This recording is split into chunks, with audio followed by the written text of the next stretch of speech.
Welcome to Kavya vibes. இன்றைக்கி நம்ம என்ன பார்க்க போகிறோன்னா தக்காளி பஜ்ஜிங்க. இப்போ கடாயில் எண்ணெய் ஊற்றி கடுகு போட்டு கடுகு கொஞ்சம் பொரிஞ்சதும் கொத்தமல்லி போட்டுக்கலாங்க.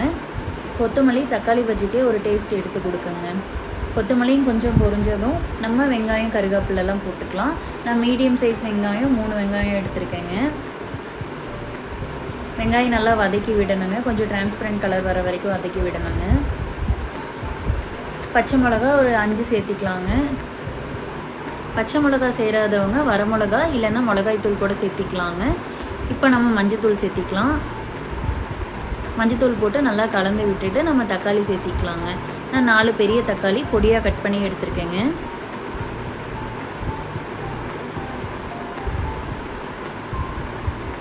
தக்காளி போட்டு நல்லா கலந்து விட்டுருந்தாங்க. தக்காளி போட்டு நல்லா வதக்கிட்டு இப்போ நம்ம கத்திரிக்காய் சேர்த்திக்கலாங்க. தக்காளி பஜ்ஜினாலே எப்போ கத்திரிக்காய் கூட சேர்த்துனா ரொம்ப நல்லா இருக்குங்க. நாங்கள் எப்போவுமே இப்படி தான் செய்வோம். ஒரு டைம் ட்ரை பண்ணி பாருங்கள், சூப்பராக இருக்கும். இப்போ கத்திரிக்காய் எல்லாமே போட்டாச்சுங்க. கத்திரிக்காய் ஒரு 3 மீடியம் சைஸ் கத்திரிக்காய் நான் கட் பண்ணி போட்டிருக்கேங்க. இதையும் நல்லா சேர்த்து வதக்கிக்கலாங்க. இப்போ லைட்டாக தண்ணி தெளித்து மூடி வச்சுக்கலாங்க. லைட்டாக மட்டும் தண்ணி தெளிங்க, நிறையா வேணாம். இப்போ ஓரளவுக்கு வதங்கிடுச்சுங்க. இப்போ இந்த வதங்கின ஸ்டேஜில் நம்ம உப்பு ஆட் பண்ணிக்கலாங்க. எப்போவுமே கொஞ்சம் வதங்கினதுக்கப்புறம் உப்பு போட்டிங்க அப்படின்னா கரெக்டாக இருக்கும். ஏன்னா குவான்டிட்டி கொஞ்சம் கம்மியாகும். அந்த நேரத்தில் உப்பு போட்டிங்கன்னா உங்களுக்கு கரெக்டாக இருக்கும். இப்போ உப்பு கூட சேர்த்து நம்ம ஒரு 2 நிமிஷம் நல்லா வதக்கி விடணுங்க.